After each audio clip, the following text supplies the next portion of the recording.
We need to start shifting the cultural norms when it comes to these age gap relationships in Hollywood and in real life. We need to start shifting these cultural norms and stop normalizing this essentially pedophilic behavior. We talked about how Republicans are actively trying to lower the age of consent right now in this country. And I believe in some places it's already as low as like 15 or 14. So they want to be able to have access to your 12-year-olds, y'all. And they're going to make a law that allows that if they can get away with it. These people are sick. We talked about the founding fathers and how these motherfuckers were predators too.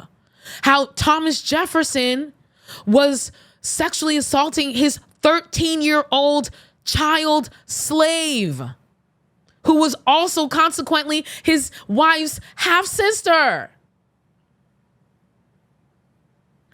That is the rot that exists within this country.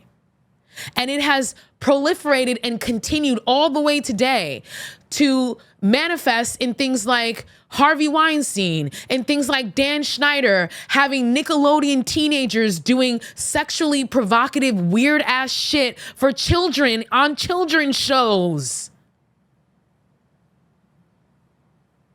It manifests as little ass 15-year-old Aaliyah marrying a 30-year-old creep who's now in jail for being a creep.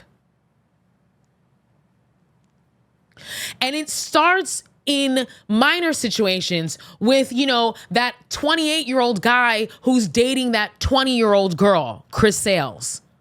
All right. You know, they're both in their 20s. She's not a kid, but it's sus. And we need to call it out when it's that close of an age gap so that we don't have situations with child brides, little 12-year-olds getting married to grown-ass, dirty, nasty men who are going to turn them into little house worker slaves / sex worker slaves. Have these little 12-year-olds pregnant, have 6 kids by the time they're 22.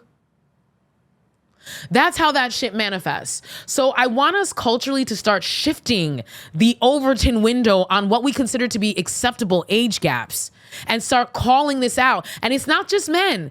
There's women out there doing this nonsense too. We've talked about several of them here.